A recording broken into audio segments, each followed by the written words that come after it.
Five family, what's up? Thanks for tuning into our channel. You saw me I say people, I respect and appreciate everybody. You saw me I say, more make a special shout out to everybody.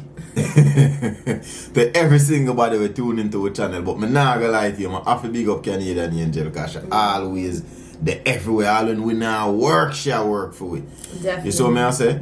So everybody with sorry, go ahead. to cut you off. Dang, I wish I had my phone. Brittany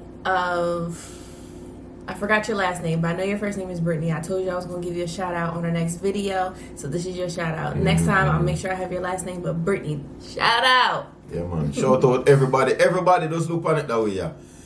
Everybody when we did promise a shout out. I want to shout out this. Shout out. Sorry, y'all. I not have my phone with me right now. Yeah, we didn't write anything down or nothing like that, but it's what I say. So more shout outs and them things that'll come and all of these when nice we do things. live, we begin everybody shouts outs and everything. So, but nonetheless, guys, we appreciate y'all. We thank y'all for tuning in. We thank y'all for clicking on this video. Make sure y'all comment down below, share this video, ring that bell, do whatever you got to do to be part of the Wise family. 5. Alright, yeah. So anyway people, today we'll come to talk about something quite touchy. It's a touchy subject, so we'll take a look a while before we decide to share it to the audience. I believe that so far we have been quite open and honest with you guys as far as kind of how our lives are, you know what I said, at least to some degree.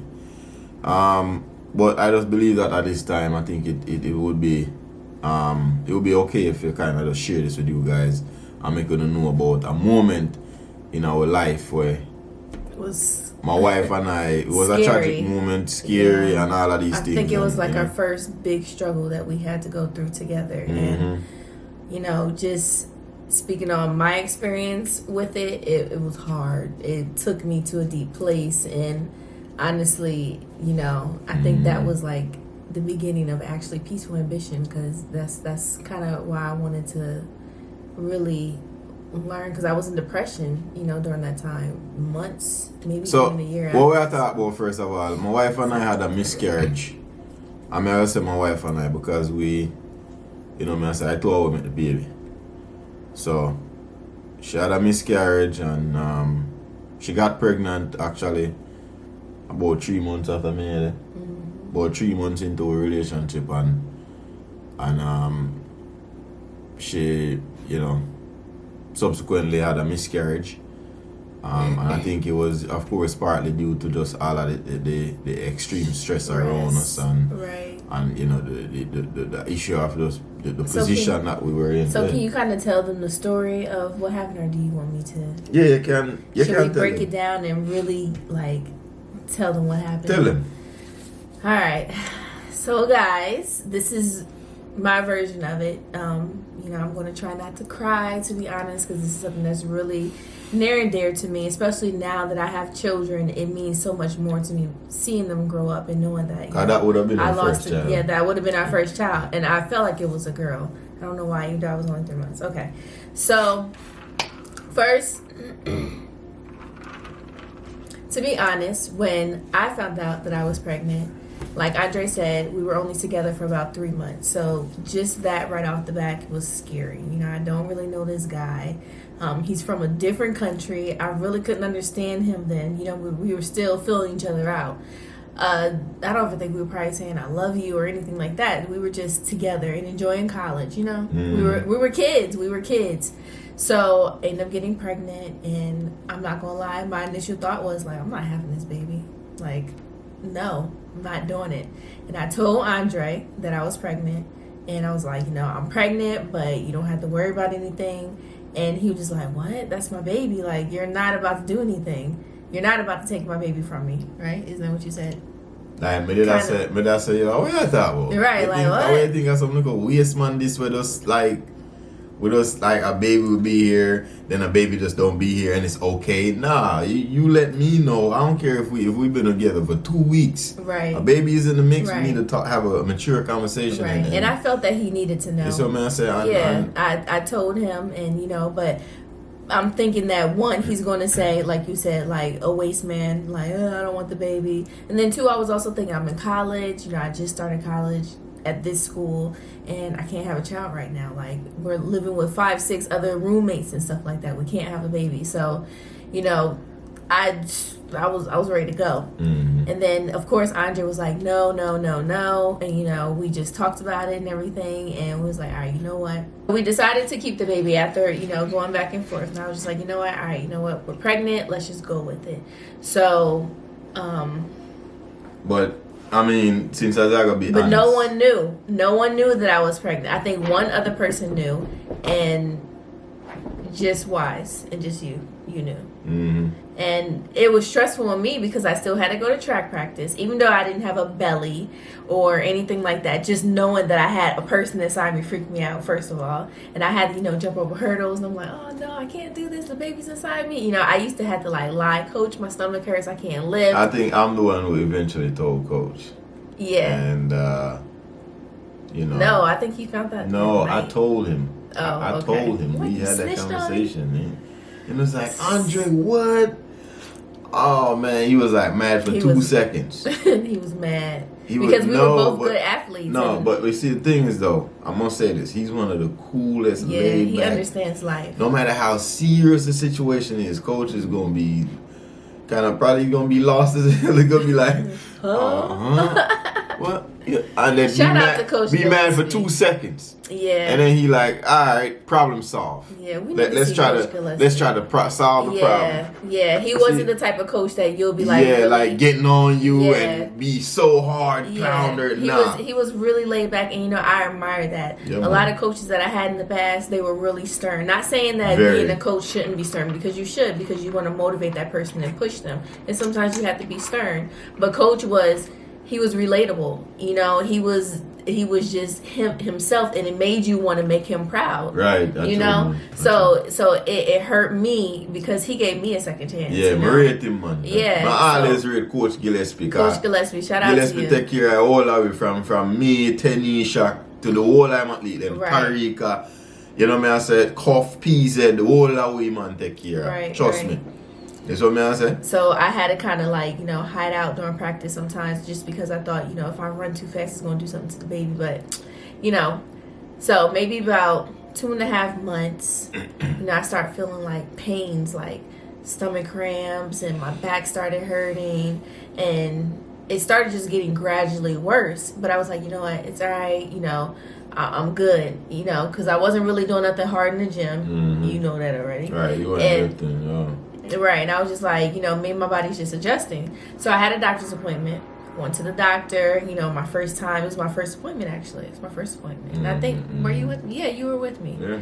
And the doctor was looking for the baby. I was like 2.5. Oh, yeah, I remember. 3 months. I was there. Yeah, the doctor was looking for the baby, trying to you hear did the a pap heartbeat. smear that day. Well, yeah, they were trying to look for the heartbeat or whatever, and there was no heartbeat. They couldn't find it. There was no heartbeat. But they're like, you know what, you're small. And then that's when I told them, like, I've been feeling pains. I've been feeling back pains and this and that. They're like, you know, it's still early, so there's a chance that we won't find the heartbeat right now because it's really faint. But let's give you a pap smear, make sure your cervix and everything, because I think I was bleeding also. I think I was like dripping blood. Yeah, you were spotting. Yeah, I was spotting. But I was spotting for like a week, but it wasn't nothing like too bad. And, you know, I looked up everything up on Google. Sometimes it's normal to have a period, or it could just be the egg implanting in you or something like that. So I thought it was okay because it wasn't a lot. So they gave me a pap smear. And it was so embarrassing because it was the doctor who was like an old guy. Students and then it was like 2 other students. So all those guys were like down the hallway. Yeah, and it was all like, hey, hallway. Hey, peephole. Stop. So it was like 4 guys sitting there, and they're all just like this. And then Andre, I don't even know if you walked around and peeped her. I don't know what happened, but I was just so embarrassed. But at the same time, I didn't care because I wanted to know what was going on with my baby. So, you know, they did a little exam and everything was normal. My cervix was closed. You know, they didn't see anything alarming. So I was like, cool, I'm good. So literally, guys, that same night, do you remember we were watching TV and I was just sitting there like crying because my back felt like a horse kicked me in my back. Like out of nowhere, it just was aching. I really didn't feel much cramps. It just felt like it was all in my back. I remember that part the same night. It was the same night because I had. Alright, this is how I remember. Okay. Like I remember us having sex, and that's where I was like, look, if I'm hurting, let me know. Push your ball out. And so what? My back started hurting then. It's like me feel a gush on my dick. No, but that's not what happened. Because I didn't gush or nothing like that. Yeah, you did, but you never had feel it at the time. Because it was all, like I tell you, when you get up on the spot, it was all blood. I don't remember that. And then you get up to the point where you rush. Because you'd have to have your hand underneath yourself and a rush guy toilet. I tell you. And then what happened? You just start like piss. And then from this, so everything just have come out. Bloody. No, that's not what happened. So what, I had the miscarriage then? You'd have the miscarriage of the toilet here, I forget. Yeah, but that's not what happened. I didn't have it at that time. What do you mean by? I didn't have. Tiera, I see him night. Yes, but I'm saying like after having intercourse or whatever, and I went to the bathroom. If I was bleeding, then I didn't have the baby then though. I can't mix up the No, let me tell you. Because I see him night. Yes, but that's not. And I 6. Listen, that's not what happened. That's not what happened. So I remember having back pains. Not saying we didn't have sex, but I remember my back hurting really, really bad. And I remember us going to sleep, and we were sleeping, and I woke up in the middle of the night, and I went to, because we had a bathroom in our room. Woke up in the middle of the night, went to the bathroom, and because I was in the bathroom by myself for a good little minute, and I went to the bathroom. And I don't know why. I know this sounds nasty. This sounds weird. I was watching myself pee because I was bleeding. I was watching myself pee. And I saw like a big blood clot. A big blood clot just come out of me. Like probably the size of a golf ball. It just plopped out of me. And honestly, guys, when that came out, I felt relieved. I was like, oh, I feel so good. Like it just felt good. So for some reason, I just didn't want to flush the toilet. Like, I was like, everything in me was saying, like, don't just get up and flush the toilet. Don't do it. Because something, like, I don't know why. I guess it was maybe even God talking to me.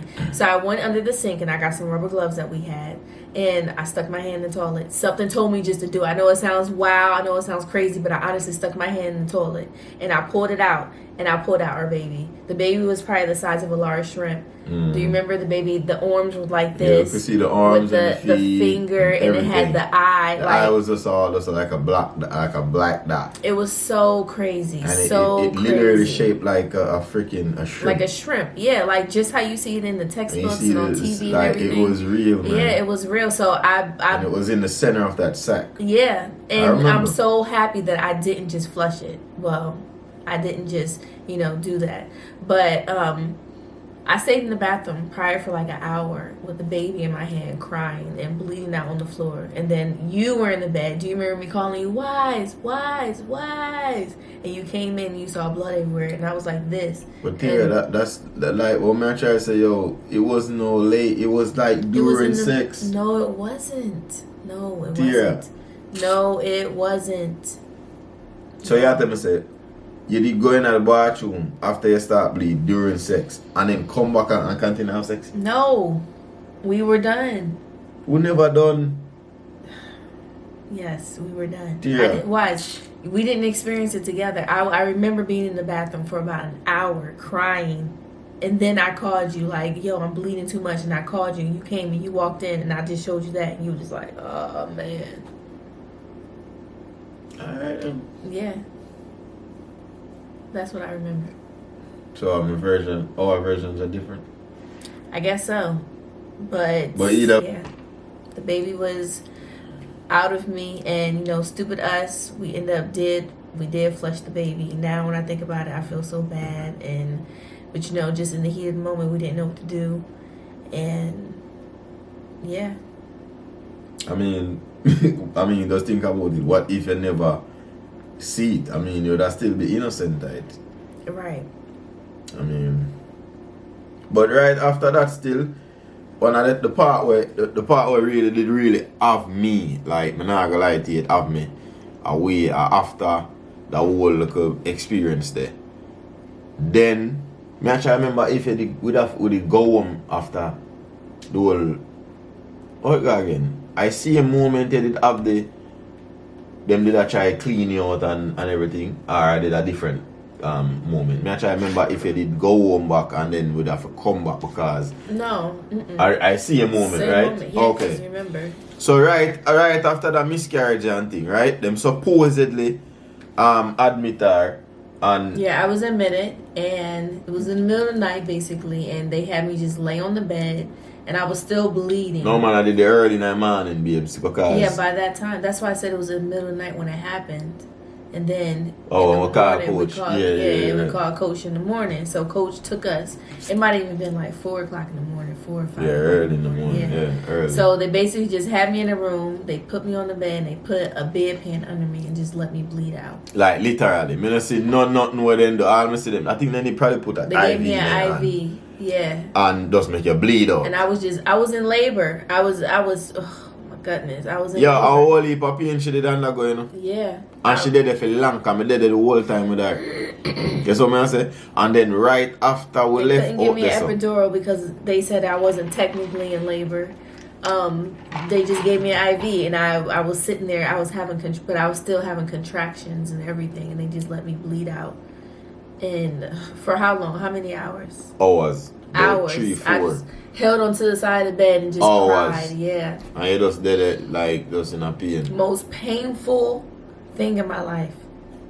And then after them supposedly done with the whole what you call it, the DNC? No, they didn't do a DNC.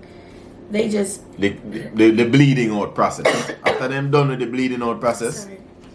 Them discharge my wife. Yeah, when I stopped bleeding or slowed down bleeding, they said, okay, well, it looks like everything is clear. You should be good. So they let me go. They discharged her, came to the room, discharged me, said, just get some rest. Don't do this, don't do that. I said, okay, all right, cool. Just thinking that they know what they're talking about. So right next door, I walk out the room, and right next door, like literally right next door to our room was the bathroom. So I was like, ooh, now that I'm standing up, I got to go pee. Mm-hmm. So I get up, I'm out the wheelchair, stand up, go pee. Nah, you weren't in a wheelchair at the time. Oh, no, I wasn't in a wheelchair. I walked. I walked. But I took like maybe a couple steps because the bathroom was right there. You did walk kind of really lightly because you're still kind of in a pain and stuff. Right. I mean, I walk you out and we try. So we went to the bathroom. And he was in the bathroom with me, and all I remember, this is what I remember. I remember using the bathroom. Yeah. And I think I looked down, because I wasn't sitting on the toilet, so I was like squatting, and I looked down, and it was just like literally, chunks of blood and chunks of body parts probably. And no, ain't no body parts, babe. We had the baby out already. No, but the placenta was still there. That's still body parts. That's still something. And it was just coming out of me. And after that, guys, all I can do is really weird. All I can do is just hear. I couldn't feel. I couldn't talk. I couldn't nothing. But I heard whys like, hey, wake up, wake up, wake up. But I couldn't move, and everything was black. I passed out. All right, so this how yeah.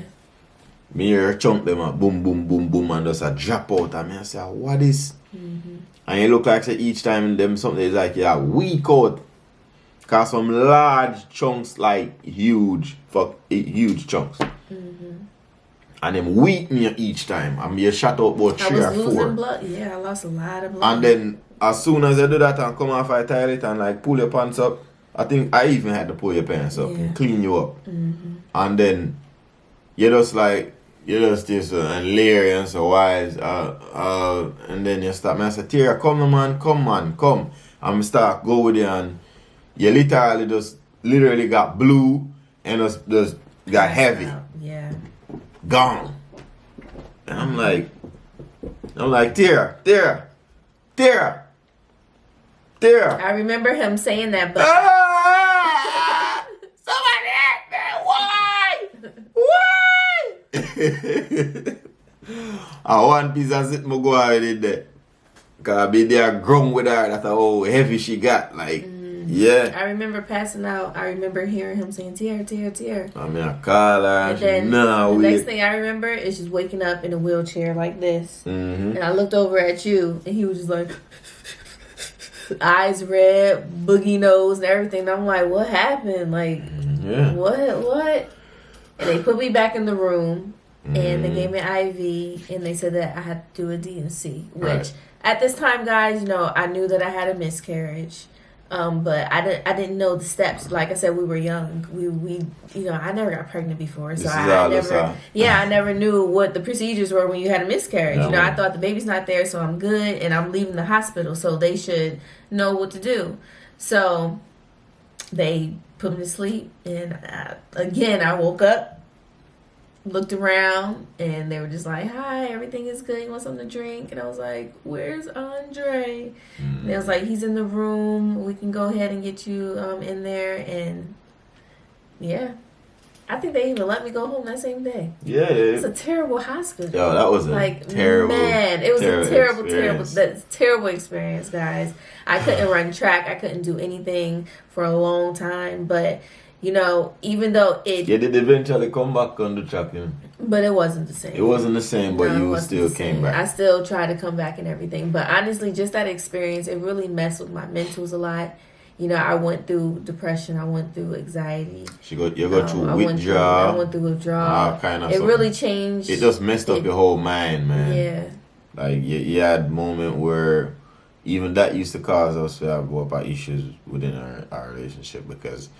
like, you used to have, like, just moments where you just get emotional, or you just spaz out and just be mad at me, and just different emotions going through. I had postpartum. I mean, I had a baby, and even though initially, I didn't want to keep it for selfish reasons. She was depressed for the entire time that we were together. So a year later, Akira eventually come in the family. So me I say, I was kind of like the replacement for the child who lost, you see me? And it just kind of feel like I did something with it owed to it, you know what I say? Being that way, we had such a tragic, you know what I say, year in 2009. Excuse me. So, it was a tough experience. I know nothing for even after the fact, couple years after, it still kind of, did have that little effect there. Even for a little while, me used to remember it and just kind of shed a tear every now and again, and just, to myself. But my wife would take it way more tougher than me, because, I said, not because, I feel like maybe the fact enough people have said this, maybe because she's a woman, and them things, women tend to be a little bit more emotional than men. So I deal with. So she take it a little tougher than me. And just the simple fact that, I know that I had a person in me, and basically the doctor said, something may have been wrong with the baby, or something in my body just rejected it. So, with the doctor saying that, it always made me feel guilty and made me feel like, I did something to my own child, and it really, I took it hard, guys. I took it hard, I don't know. It's a touchy subject. I really don't talk about it a lot with people, but, I just felt like, why not share it with you guys and be real, and just to show like the struggles that we've been through, and just, we're still standing. So if anyone else is going through something that they think they won't be able to get out of, because, when that happened, I didn't think I was going to come out of that darkness. And I was in darkness for a long time. I was doing things to myself that I shouldn't have, because I thought that I wasn't worthy. And, it was a lot of psychs with it. And I had to really find myself to a certain extent, at that age, and really, dig into myself and tell myself that I can come out of it and everything will be all right. But it was hard. So that's a kind of that kind of conclude the whole kind of experience with the whole miscarriage and all that thing there. Crazy situation. I know we kind of got two different versions of the story, but at the end of the day, it happened, and R.I.P. my baby. I love my baby no matter what. And we even got tattoos. I ended up getting a tattoo maybe like a couple months later. If you can see mine. I was supposed to get like angel wings, but this hurt. So my tattoo and have the Jesus and sitting over it, and the date there right there. So on my hand, which is January 10th, isn't it? Yep, January 10th, 2009. And even to this day, on that day, I always feel a little sad. And do you remember what my due date was?